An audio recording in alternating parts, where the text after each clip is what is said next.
Want to share with you a very beautiful and powerful verse in the Tao Te Ching. It's verse 45. And the lines are, true perfection seems imperfect, yet it is perfectly itself. True fullness seems empty, yet it is fully present. True straightness seems crooked. True wisdom seems foolish. True art seems artless. The master allows things to happen. She shapes events as they come. She steps out of the way and lets the Tao speak for itself. So let's take a look at this verse because, as I say, it's very powerful and yet in a subtle way. And like so many of the verses in the Tao Te Ching, it seems to be full of contradictions. Yet when you dig underneath, it makes perfect sense. So true perfection seems imperfect, yet it is perfectly itself. Now, how many times throughout the course of a day do you feel dissatisfied? Do you feel something didn't go right? Do you wish it had gone a different way? Or do you worry that something in the future will go a way that you don't like? So it's almost like we are wired to think of things as already imperfect. Like, it's never as good as I want it to be. It always could be better. There's this sense of never-ending dissatisfaction. And if you notice some of your thoughts, some point in time, whether you're thinking of something within yourself or something in your life, you may notice that there's just this underlying current of dissatisfaction. But this line, true perfection seems imperfect, yet it is perfectly itself. Isn't that interesting? True perfection seems imperfect. So all these things that we're so dissatisfied with, that we think could be so much better, that we wish would be so much better, it's like that's just our own belief system that things aren't perfect. It's our belief system that things cannot be perfect. I mean, perfection could be staring us in the face, but we're not going to see it because the lens through which we look at life is that of things aren't perfect. Things could always be better. Things could always be improved. But this is such a deep line. True perfection seems imperfect. Sure, maybe things could be better, whatever better is. Who says things, who sets the standard for better? Who writes that book? This is the best. This is perfection. Well, we all have our different ideas. We all have our different standards. But once again, our standards are usually something that's beyond achievement. We're always reaching for something that we're never actually going to achieve or find or create. So true perfection seems imperfect. It's like, you know what?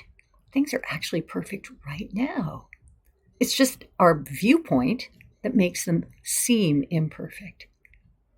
True perfection seems imperfect, yet it is perfectly itself. This moment in time, this moment right here, right now, what stops it from being perfect? The thoughts in our mind.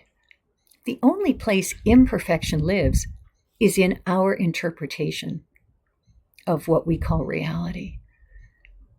If we didn't think things could be better, if we didn't fixate on things not being as good as we would like them to be, we would be quite content. And that's what the last part of this verse is really pointing out. The master allows things to happen. She shapes events as they come. And I had an experience in my own life last week where something happened that really threw me. And I wasn't expecting it, and it wasn't a big deal, but it marred something that I had been enjoying. It cast a shadow over something that, to my mind, actually did feel pretty perfect. But I got a reflection back that something could have been improved. And it really sent me into a bit of a funk. It took away the joy that I had had and made me start to think, well, that was not a perfect experience. In fact, There were some things that could have been better about that, that should have been better about that. And and once again, that was my interpretation. I took something on and made it real for me. It dampened down my joy because I began to see something as imperfect. I began to view something that actually beforehand I had been quite content and even delighted with. And suddenly I began to feel otherwise. Suddenly I began to look at all the ways it had been imperfect. So the master allows things to happen. She shapes events as they come, because you know what? That actually gave me a great opportunity. Number one, to begin to recognize how I was the one who was undermining my own experience. Nobody was making me do that. I stepped into that belief system that something wasn't perfect, that something should have been better. So when I recognized that this was all my doing, again, nobody was imposing anything on me. I was just suddenly looking through an experience through a different lens, through a lens of dissatisfaction. And when I realized that, it actually gave me a beautiful opportunity, because then I could work with myself. I could recognize this let's call it a vibration or a frequency. These are words we like to toss around these days, but they're valid words. I had taken myself from a place of joy and delight and contentment into a less comfortable, lower, and actually demeaning place. It was demeaning an experience that really I had seen as perfect. I had experienced as perfect in all of its nuances. There was no sense of dissatisfaction. And suddenly, when I recognized how I was buying into a belief system that something should have been better, I was diminishing my own experience. So the master allows things to happen. We don't try and wrestle things into the shape we believe they should be. We don't try and impose our dissatisfaction onto things that likely we have no control over anyway. The master allows things to happen. We take things that come and shapes events as they come. So when something happens, rather than look at it through that negative lens of, oh, this shouldn't have happened that way, this is wrong, blah, blah, blah, blah, we deliberately find a lens that looks at it as perfectly itself. True perfection seems imperfect, yet it is perfectly itself. So when we shape things through that lens, that this is absolutely perfect, I don't need it to be any different than the way it is. I can find my sense of contentment and satisfaction. Doesn't mean maybe I won't do something a little differently, maybe in the next moment or next time this happens or whatever. But it means I don't argue with the way things are or have been. I shape them. I shape them through a lens that views them as perfectly themselves, with nothing that needs to be improved. Maybe the next time I'll do something a little differently, I'll tweak this, whatever it is. But I don't look at it through a lens of dissatisfaction. I look at it through a lens of, well, that's good to know. I'm glad I saw that. And that's how I took that experience last week. I recognized that I had moved myself into a place of dissatisfaction, and that I was the only one who could do that, and I was also the only one who could shift myself back into that state of seeing it as absolutely perfect. True perfection seems imperfect, yet it is perfectly itself. So what would it be like if we took every experience in our lives and looked at it through this lens of being perfectly itself, and we allow it to shape us in that in that direction so that we are flowing with a current of positivity, a current of acceptance, a current of kindness, a current of delight. Even when something doesn't seem very delightful, it's like, well, I can allow this too. I can accept this. I can let this be part of my world. I don't need to reject it.